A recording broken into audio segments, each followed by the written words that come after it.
C'est la question par laquelle commence Marie-Louise. Non pas pour rejeter l'expérience, mais pour explorer ce qui se cache sous sa surface.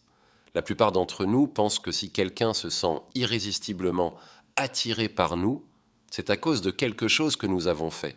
Notre charme, notre gentillesse, notre sourire. Mais Marie-Louise voyait les choses autrement. Elle croyait que les racines de l'attraction ne se trouvent pas dans le monde visible, mais dans l'invisible, le monde des symboles, des souvenirs enfouis, de l'inconscient. Quand quelqu'un vous regarde et ressent une connexion immédiate, ce n'est peut-être pas à cause de qui vous êtes, mais à cause de ce que vous éveillez en lui, un sentiment oublié, un désir enfoui ou un fragment de son âme qu'il n'a pas encore rencontré. Selon Marie-Louise, ce que nous appelons tomber amoureux est souvent le cri de la psyché qui cherche à se compléter. Et la personne dont on tombe amoureux devient alors un miroir, le porteur d'un élément perdu ou jamais possédé. Elle ne voyait pas cela comme une illusion, mais comme une nécessité psychologique. La psyché cherche constamment à retrouver son unité, et l'une de ses stratégies pour guérir sa propre fragmentation est de projeter ce qui lui manque sur un autre. C'est pourquoi certaines rencontres nous semblent inéluctables, presque mystiques. C'est pourquoi certaines personnes nous paraissent étrangement familières, même si l'on vient tout juste de les croiser. Ce n'est pas le destin, c'est la reconnaissance, non pas de la personne, mais du symbole intérieur qu'elle incarne. Ce genre d'amour peut être bouleversant, envahissant, presque sacré, mais il commence rarement dans la clarté. L'intensité que l'on ressent ne parle pas forcément de l'autre, mais de la charge émotionnelle liée à l'image qu'il a activée en nous. Marie-Louise croyait que l'amour est l'une des stratégies les plus puissantes de la psyché pour provoquer une transformation. Il ne nous séduit pas par la raison, mais par le sens. Et c'est dans ce sens que nous commençons à bouger, vers l'autre, ou loin de lui, plus profondément, ou jusqu'à nous perdre. Alors, quand quelqu'un tombe amoureux de vous, si vite, si intensément, ne vous demandez pas ce que vous avez fait pour le mériter.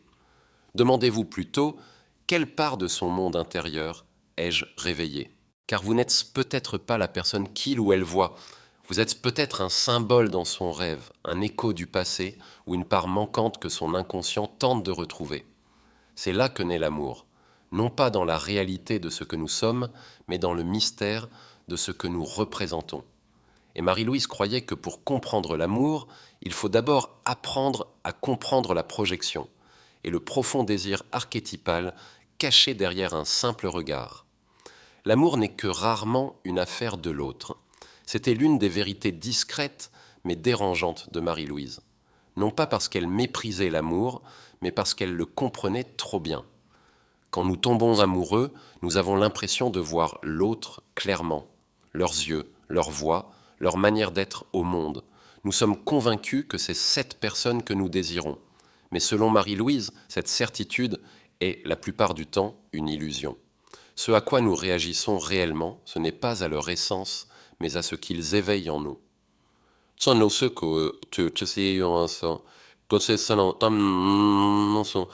Un souvenir, un manque, une figure intérieure perdue que nous ignorions avoir cherchée. Le moment de la rencontre amoureuse ressemble à une reconnaissance, une connexion immédiate, un sentiment de familiarité inexplicable. Marie-Louise croyait que c'était la psyché qui répond à quelque chose de symbolique, de chargé de sens. Ce n'est pas une question de compatibilité, ce n'est même pas une question de chimie, c'est une question de résonance. La personne en face de nous vient toucher quelque chose qui vit déjà en nous, quelque chose d'enfoui, qui aspire à être vu. Et dans ce frémissement intérieur, nous nous sentons vivants, reconnus, complets. Mais cet amour-là est aussi dangereux, car si nous ne savons pas ce que nous projetons, nous passerons notre temps à confondre notre monde intérieur avec la réalité de l'autre. Nous croyons aimer quelqu'un, mais en vérité, nous aimons une figure construite à partir de nos propres besoins inconscients. C'est pourquoi tant de relations commencent dans l'euphorie et s'effondrent dans la désillusion. Nous n'aimions pas l'autre, nous aimions le reflet d'une part de nous-mêmes que nous n'avions pas encore reconnue. Marie-Louise parlait souvent de la façon dont nous romantisons ce que nous avons rejeté. Un homme coupé de ses émotions pourrait tomber amoureux d'une femme sensible, fluide, intuitive, non pas pour qui elle est, mais parce qu'elle porte ce qu'il a nié en lui-même.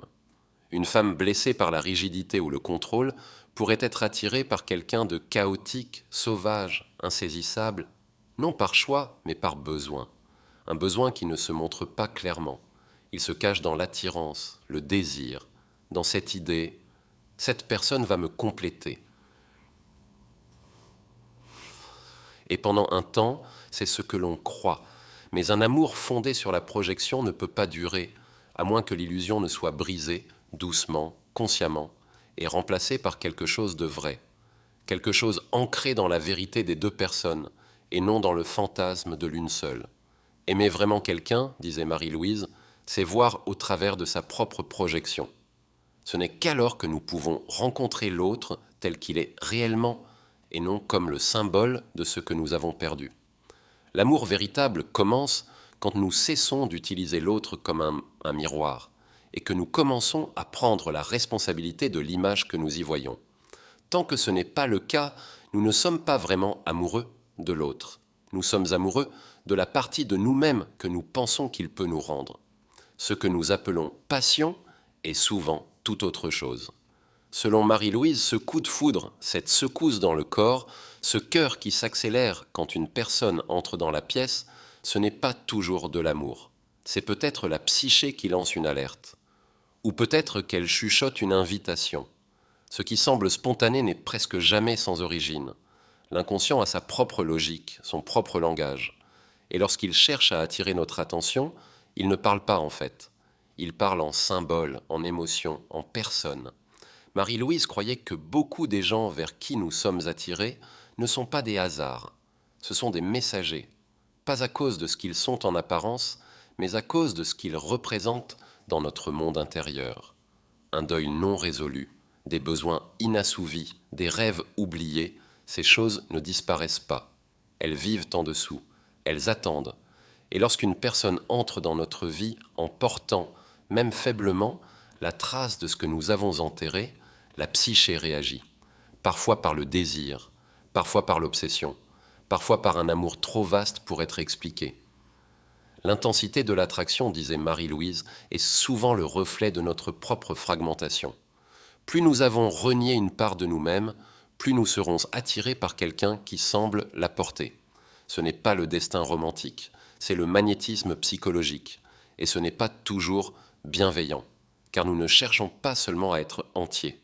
Nous poursuivons aussi ce qui nous a blessés, ou ce que nous n'avons jamais pu atteindre.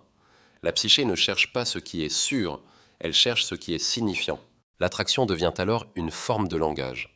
Quand quelqu'un nous bouleverse, nous émeut, nous déstabilise, la vraie question n'est pas « pourquoi lui ?» Mais non, quelle part de moi cette personne a-t-elle activée? Marie-Louise nous invitait à regarder au-delà du récit romantique et à plonger dans l'architecture de l'âme. Là, disait-elle, nous trouverons des schémas, parfois hérités, parfois façonnés dans l'enfance, souvent inconscients. Et ces schémas ne sont pas passifs. Ils cherchent à se compléter, et ils le font en nous entraînant dans des relations qui reflètent ce qui nous manque. Cela ne veut pas dire que toute attraction est fausse, mais tant que nous ne sommes pas conscients des forces plus profondes à l'œuvre, ce n'est pas nous qui choisissons. C'est quelque chose en nous qui choisit pour nous. Le sentiment est réel, mais la source est ancienne. Et si nous ne prenons pas le temps de l'interroger, nous risquons de marcher droit vers une leçon déguisée en amour. Marie-Louise n'a jamais méprisé la romance, mais elle nous demandait de la regarder avec plus de clarté. Pour elle, l'amour n'était pas simplement une émotion, c'était un événement psychique. Et ceux qui entraient dans nos vies avec force et feu, ce n'étaient presque jamais de simples inconnus. C'étaient des symboles, des miroirs, des clés. Et si nous savions les écouter, ils pouvaient nous révéler non seulement qui nous aimons, mais surtout ce qui, en nous, attend encore d'être vu. Marie-Louise ne voyait pas la projection comme un défaut de l'amour humain, mais comme son noyau le plus troublant. Elle la décrivait comme une ruse silencieuse de la psyché, une manière qu'a l'esprit de projeter ses images intérieures sur les autres, sans notre consentement. Quand nous tombons amoureux, nous aimons croire que nous voyons l'autre clairement, son sourire, sa voix, son histoire. Mais souvent, nous ne le voyons pas du tout. Nous voyons une part de nous-mêmes, reflétée à travers sa présence. Une figure intérieure que nous ne savions même pas porter, soudain réveillée, marchant devant nous. La projection ressemble à une reconnaissance. Elle ressemble au destin, comme si l'on avait enfin trouvé quelqu'un qui nous correspond. Mais Marie-Louise mettait en garde. Ce que vous avez trouvé n'est peut-être pas une personne, c'est peut-être un miroir. Vous n'êtes pas seulement attiré par ce qu'il ou elle est, mais par ce qu'il ou elle représente, une qualité que vous recherchez, une part de vous que vous avez réprimée, ou une blessure qui murmure encore dans l'ombre. Et cette résonance, cette étincelle, n'est pas la preuve d'un destin partagé, c'est la preuve d'un travail intérieur inachevé. C'est pourquoi certaines connexions nous semblent trop grandes, trop rapides. Pourquoi, après 1 heure, vous avez l'impression de connaître cette personne depuis toujours? Ce n'est pas le temps qui vous lie, c'est la mémoire. Pas la mémoire de l'autre, mais la mémoire de vous-même. Un souvenir inconscient éveillé par quelque chose de symbolique dans l'être de l'autre. Et dans ce frémissement, on croit avoir trouvé l'amour. Mais Marie-Louise poserait la question, est-ce de l'amour ou est-ce du manque enveloppé dans une projection? Le danger de la projection, ce n'est pas seulement qu'elle est fausse, c'est qu'elle semble vraie. Et parce qu'elle semble vraie, nous lui faisons confiance. Nous construisons dessus, nous nous y abandonnons. Mais lorsque l'autre commence à révéler qui il est vraiment, quand il sort du cadre de notre fantasme, le charme se brise. Les qualités qui nous semblaient autrefois sublimes deviennent soudain dissonantes. L'intimité s'effondre, non pas parce que l'autre a changé, mais parce qu'il n'a jamais été celui ou celle que nous avions imaginé. Marie-Louise croyait que la véritable intimité ne peut commencer que lorsque la projection prend fin, lorsque nous retirons l'image que nous avons collée sur l'autre et que nous le voyons, réellement le voyons, tel qu'il est et non tel que nous avions besoin qu'il soit. C'est seulement alors que l'amour devient authentique. Jusque-là, ce n'est qu'une mise en scène, non pas de tromperie, mais d'un espoir inconscient. L'espoir que l'autre porte en lui, la part de nous-mêmes que nous avons perdue, et qu'il pourra nous la rendre, d'un simple baiser. Alors, lorsque vous tombez amoureux, elle vous dirait « Ne demandez pas seulement qui est cette personne, demandez aussi qui, en moi, cette personne est-elle en train de réveiller ?» Car la réponse à cette question marque souvent le véritable commencement, non pas d'une romance, mais d'une découverte de soi déguisée en désir. Selon Marie-Louise, la première raison pour laquelle quelqu'un peut tomber amoureux de vous n'a que peu à voir avec ce que vous êtes en surface. Ce n'est pas votre voix, votre présence, ni la façon dont vous riez dans une pièce pleine de monde. C'est ce que vous représentez, ce que vous éveillez en l'autre, sans même essayer. Vous devenez le symbole vivant de quelque chose qu'ils ont oublié, ou de quelque chose qu'ils ne se sont jamais permis de devenir pleinement. Et alors, ils se sentent attirés par vous. Pas vraiment à cause de vous, mais à cause de ce qui leur manque en eux-mêmes.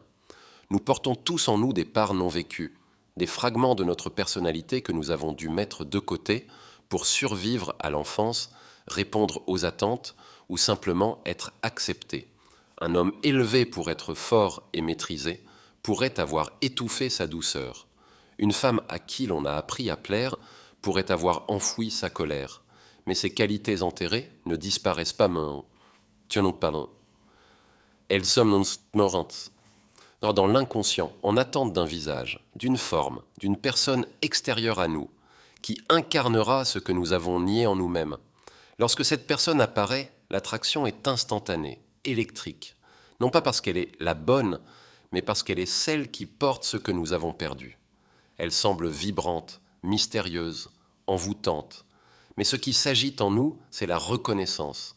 L'âme reconnaît quelque chose dont elle a besoin, la liberté, le courage, la tendresse, la sauvagerie, et elle veut le ramener à la maison. Alors nous tendons la main vers l'autre, croyant que c'est lui ou elle que nous désirons, alors qu'en réalité, c'est ce qu'il ou elle reflète que nous cherchons. Marie-Louise comprenait cette dynamique comme bien plus qu'une simple fascination. C'est un élan profond de la psyché, un désir de complétude. Mais si nous en restons inconscients, la relation devient rapidement déséquilibrée. Nous idéalisons l'autre, nous le plaçons sur un piédestal. Nous en avons besoin, non pour créer un lien, mais pour accéder à une part de nous-mêmes que nous ne savons pas encore habiter. C'est pourquoi les relations issues de ce type d'attraction sont souvent intenses et fragiles. Plus quelqu'un incarne ce qui nous manque, plus nous dépendons de lui pour garder cette énergie vivante. Mais les êtres humains ne sont pas les réceptacles de nos vies inachevées. Ils sont humains, imparfaits, et tôt ou tard, leur humanité brise le fantasme. Les qualités que nous vénérions deviennent pesantes, envahissantes, parfois décevantes. La magie s'estompe, non parce que l'amour n'était pas réel, mais parce qu'il n'a jamais vraiment été à leur sujet. Marie-Louise ne voyait pas cela comme un échec, mais comme un miroir. Au moment où l'illusion se fissure, nous avons un choix. Blâmer l'autre de ne pas être à la hauteur de notre projection, ou commencer à intégrer ce que nous admirions en nous-mêmes. Car parfois, mais l'amour ne vient pas pour nous compléter. Il vient pour nous montrer ce que nous avons laissé derrière nous.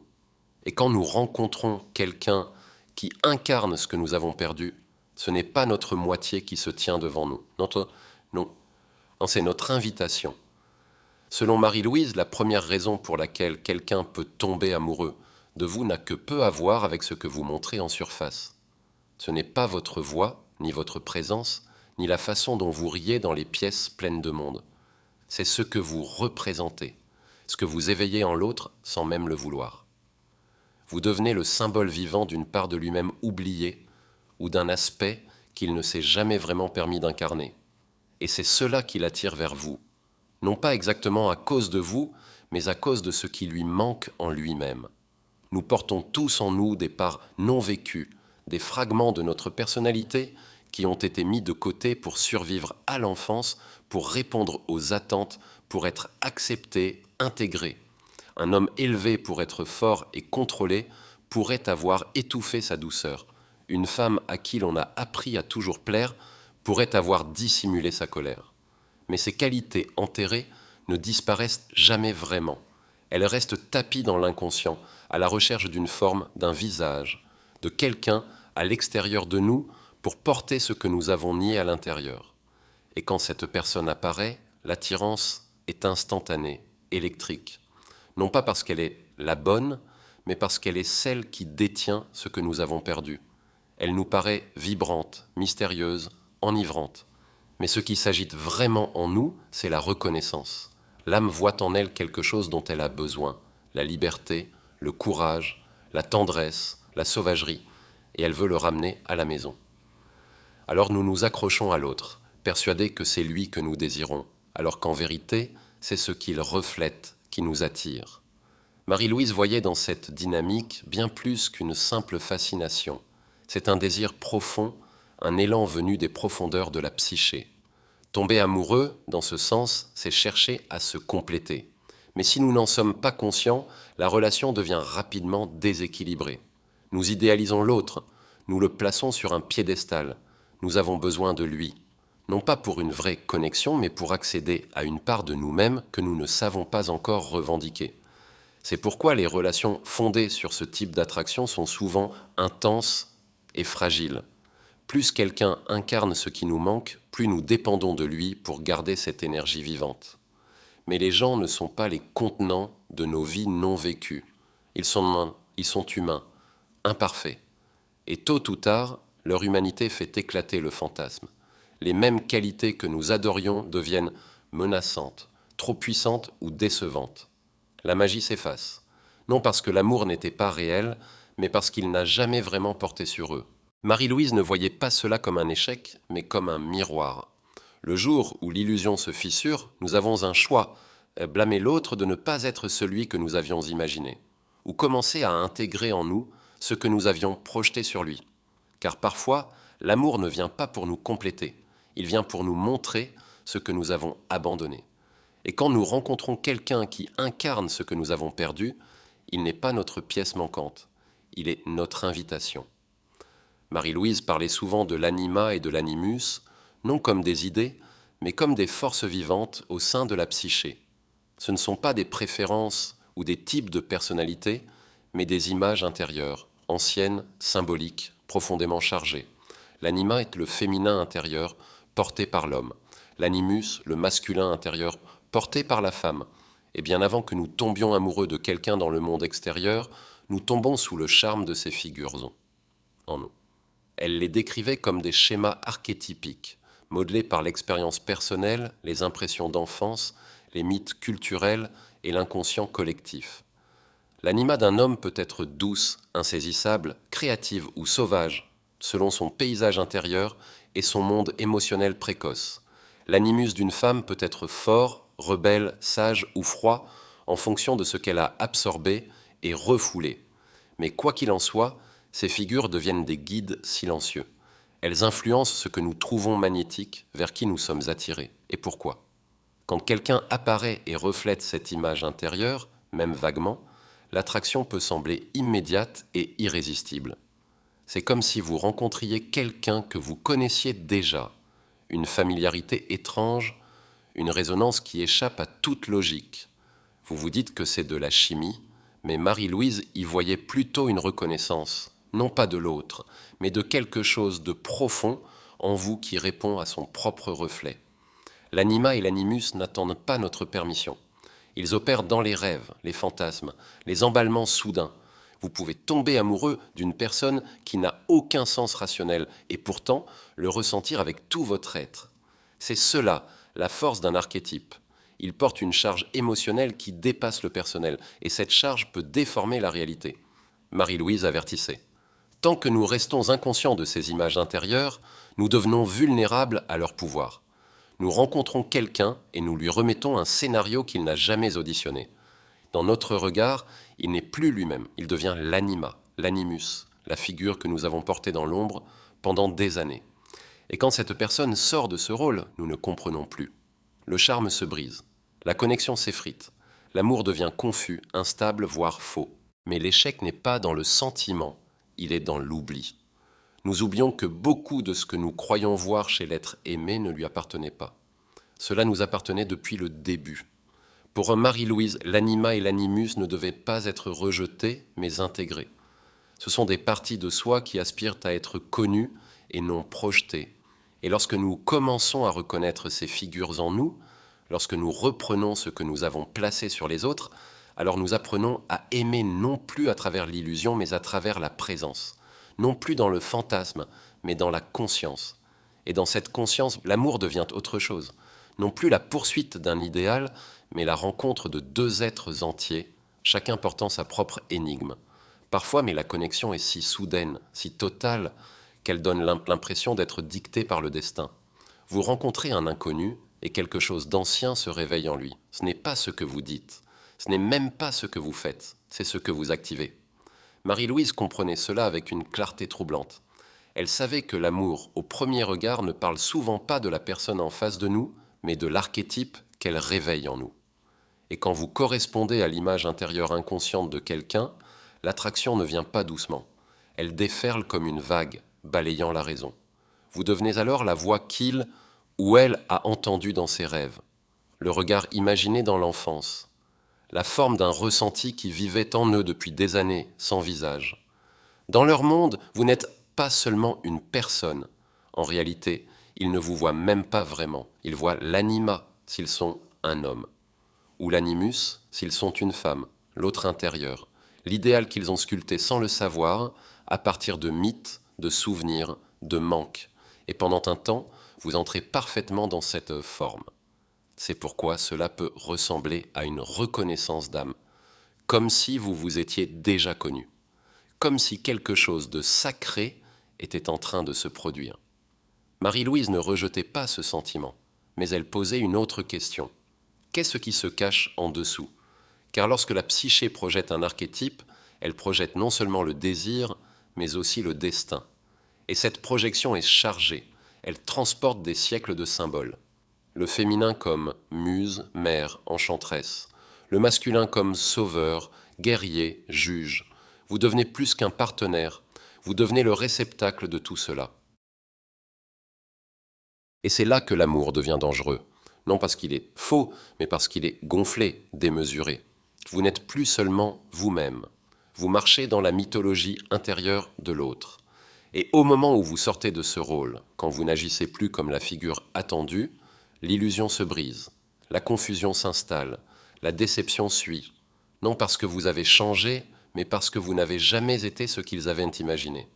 Marie-Louise voyait là non pas un échec de l'amour, mais un échec de conscience. Nous aimons avec des symboles avant d'aimer avec nos yeux. Nous cherchons notre propre reflet avant de pouvoir tendre la main vers l'autre. Et quand quelqu'un tombe amoureux de vous, parce que vous avez réveillé son archétype intérieur, ce qu'il veut, réellement, ce n'est pas votre vie, ni vos idées, ni votre corps, mais le sentiment que vous lui donnez, le sentiment d'être proche de quelque chose d'enfoui, de sacré, de perdu. Vous êtes la clé qu'ils ne savaient pas chercher. Et quand vous tournez dans la serrure, la porte qu'ils craignaient d'ouvrir s'ouvre toute grande. Mais vous ne pouvez pas vivre éternellement dans leur temple intérieur. Tôt ou tard, vous descendez du piédestal. Et alors, si l'amour doit survivre, il doit recommencer, non plus dans la projection, mais dans la présence, dans la véritable rencontre de deux êtres, dépouillés du mythe et enfin prêts à se voir tels qu'ils sont. Au début, tout semble parfait. La connexion, la fluidité, cette impression d'avoir enfin été vu comme jamais auparavant. Vous vous sentez choisi, compris, presque divin. Mais comme le rappelait Marie-Louise, ce qui commence dans l'enchantement se termine souvent dans l'érosion. Non pas parce que l'amour était faux, mais parce qu'il n'a jamais été conçu pour supporter le poids du réel. La projection, disait-elle, ne peut entretenir l'illusion que pendant un temps. Tôt ou tard, votre véritable moi commence à apparaître à travers les fissures. Et quand cela arrive, la personne qui vous adorait peut commencer à se retirer, déroutée par ce changement soudain de ressenti. Cela ne se produit pas d'un coup, c'est subtil au début, un moment où votre réponse ne correspond pas à leur attente, une réaction qui ne colle pas au scénario intérieur, une vérité que vous exprimez, mais qui ne correspond pas au rôle qu'ils vous ont assigné. Vous cessez d'être leur mystère, leur muse, leur sauveur, leur symbole. Vous devenez vous-même. Et pour quelqu'un pris dans l'étau de la projection, cela est profondément déstabilisant. Marie-Louise connaissait bien ce moment. Elle l'appelait l'effondrement de l'archétype, la rupture du sort intérieur. La personne qui autrefois semblait les compléter, semble maintenant les contredire. Les qualités qu'ils aimaient deviennent trop, trop peu, ou simplement inadaptées. Ce qu'ils adoraient devient ce qu'ils reprochent, et vous le ressentez aussi. Ce lâcher progressif, cette perte du regard qui vous voyait, c'est douloureux. Pas seulement parce que la relation change, mais parce qu'un rêve prend fin. Pour vous deux, le fantasme qui vous avait réunis ne tient plus. Et la question devient alors, quelque chose de réel peut-il naître à sa place? La plupart du temps, la réponse est non. Car beaucoup de gens ne tombent pas amoureux d'un autre. Ils tombent amoureux de leurs propres images inconscientes. Et quand ces images ne correspondent plus, ils ne savent pas comment rester. Marie-Louise ne jugeait pas cela. Elle y voyait une étape du cheminement psychique, une désillusion douloureuse mais nécessaire, qui nous oblige à faire face à la différence entre qui est l'autre et ce qu'il nous a fait ressentir. Mais il y a aussi une étrange beauté dans la rupture, car dans cet effondrement, quelque chose se révèle, non seulement sur l'autre, mais aussi sur vous-même, ce que vous espériez, ce que vous redoutiez, ce que vous avez projeté. Et si vous êtes prêt à le voir avec lucidité, vous pouvez entamer le lent travail de retrait de l'illusion, non pas dans l'amertume, mais avec grâce. Alors l'amour devient quelque chose de plus discret, moins grandiose peut-être, mais plus vrai. Marie-Louise croyait que la disparition de la magie n'était pas la fin de l'amour, mais son seuil. Et ce n'est qu'en le franchissant que nous pouvons espérer rencontrer l'autre, non plus comme le porteur de notre mythe intérieur, mais comme un être entier, debout, dans sa propre lumière. Le chagrin d'amour n'est pas l'échec de l'amour, c'est l'échec de l'illusion. Marie-Louise le comprenait avec une sorte de révérence silencieuse. Pour elle, la fin d'une relation n'était pas la fin du sens, mais le commencement de son dévoilement. L'amour dans sa vision n'était jamais censé nous laisser inchangés. Quand il brise quelque chose en nous. Et ce qui en jaillit, ce n'est pas seulement de la tristesse, c'est de la vérité. La douleur que nous ressentons ne vient pas seulement de la perte de l'autre, mais de la perte de cette part de nous-mêmes que nous pensions enfin avoir retrouvée à travers lui. Elle croyait que l'amour, surtout celui qui nous dévastait, était l'un des plus puissants tournants de la psyché. Quand quelqu'un nous quitte, ou nous déçoit, ou ne correspond plus à la forme que nous lui avions donnée, l'effondrement n'est pas simplement émotionnel. Il est symbolique. Nous sommes forcés de reconnaître que ce à quoi nous tenions n'était pas seulement une personne. C'était une projection, un rêve, une part oubliée de nous-mêmes que nous avions confiée à l'autre, espérant qu'il la ramènerait jusqu'à nous. Et quand il s'en va, Il ne part pas seulement avec sa présence, il part avec notre fantasme. Et pendant un temps, nous nous sentons vidés, abandonnés. Non pas par lui, mais par l'image que nous avions construite autour de lui. Marie-Louise ne voyait pas ce moment comme une fin, mais comme une initiation, un appel à reprendre ce que nous avons donné, la force que nous avions vue en lui, la tendresse, la créativité, la passion. Tout cela nous appartenait déjà, mais nous ne savions pas comment le vivre. Alors nous avons choisi de l'aimer chez un autre. Voilà pourquoi le chagrin d'amour fait si mal. Il coupe le lien entre le soi et le symbole. Il dépouille de l'autre de son éclat mythique et le ramène sur terre. Et dans ce retour, nous nous retrouvons seuls avec nous-mêmes, nus, désorientés et étrangement éveillés. C'est cela le tournant dont parlait Marie-Louise. Non la fin de l'amour, mais le début de la conscience. Le moment où nous cessons de courir après ce qui nous manque et où commence le travail lent et sacré de l'incarner. L'amour qui fait le plus mal est souvent celui qui nous révèle le plus. Il nous montre ce que nous avons exilé en nous, ce que nous avons peur de revendiquer, ce que nous aspirons à devenir. Et en ce sens, même l'amour le plus douloureux n'a jamais été perdu. Il nous guidait, pas vers l'autre, mais vers nous-mêmes. Harry-Louise ne nous demandait pas d'arrêter d'aimer, elle nous demandait d'aimer en conscience, de voir dans chaque chagrin l'écho d'une invitation, à grandir, à intégrer, à devenir entier. Car lorsque l'amour nous brise, il n'essaie pas de nous détruire, il essaie de nous reformer en quelqu'un qui n'a plus besoin de chercher à l'extérieur ce qu'il porte en lui depuis toujours. Selon Marie-Louise, le véritable but de l'amour n'est pas de nous compléter, mais de nous réveiller. Le désir que nous ressentons quand nous tombons amoureux ne parle pas seulement de l'autre, c'est l'âme qui se souvient de ce qu'elle a perdu. Et pendant un temps, nous croyons que cette personne est la réponse. Nous croyons que si nous parvenons à la garder près de nous, à ne pas la perdre, nous serons enfin entiers. Mais Marie-Louise savait que c'est là que la plupart des histoires d'amour déraillent, non parce qu'elles sont fausses, mais parce qu'elles sont inachevées. Nous entrons dans les relations en portant de très vieux espoirs. L'espoir que quelqu'un viendra enfin guérir ce que nous avons toujours porté en silence, que sa présence adoucira ce qui s'est endurci, que son amour effacera nos doutes. Et lorsque nous croyons cela, même inconsciemment, nous abandonnons les parties de nous-mêmes que nous avons peur de revendiquer. Nous laissons l'autre devenir le réceptacle de nos morceaux perdus. Et tant qu'il tient ce rôle, nous nous sentons en sécurité, nous nous sentons aimés, mais nous sommes aussi enchaînés. Marie-Louise appelait cela un détour, peut-être nécessaire, mais un détour tout de même, car la véritable guérison, disait-elle, ne commence que lorsque nous cessons de chercher la complétude à travers l'autre. L'amour qui nous libère n'est pas celui qui nous remplit, mais celui qui nous montre où nous sommes vides. Et au lieu de fuir ce vide, nous apprenons à l'écouter.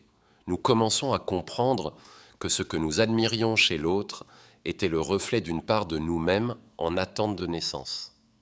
C'est cela le chemin de l'individuation, celui de devenir entier de l'intérieur.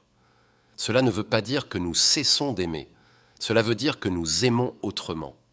Nous cessons d'utiliser les autres comme substitut de notre propre complétude. Nous n'attendons plus qu'ils portent le poids de nos vies non vécues. Au lieu de cela, nous apprenons à le porter nous-mêmes. L'amour qui survit à ce changement est plus discret, mais aussi plus fort. Il n'a plus besoin de posséder ni de prouver. Il ne s'accroche plus par peur. Il ne voit plus l'autre comme une pièce manquante, mais comme un compagnon de route. Deux êtres, chacun engagé dans le travail de devenir, qui se rencontrent dans cet espace où la projection s'arrête et où la présence commence. Marie-Louise ne nous demandait pas d'être parfaits. Elle nous demandait seulement d'être conscients, de reconnaître nos projections, nos idéalisations et la façon dont nous nous perdons dans le fantasme de l'autre. Puis, avec douceur, de commencer à revenir à nous-mêmes. Car dans ce retour, l'amour se transforme. Il devient quelque chose de plus enraciné, de plus vrai, non plus une fuite hors de soi, mais un pont vers soi. Et sur ce pont, quelque chose de réel peut enfin venir à notre rencontre, non pas pour nous compléter, mais pour marcher à nos côtés.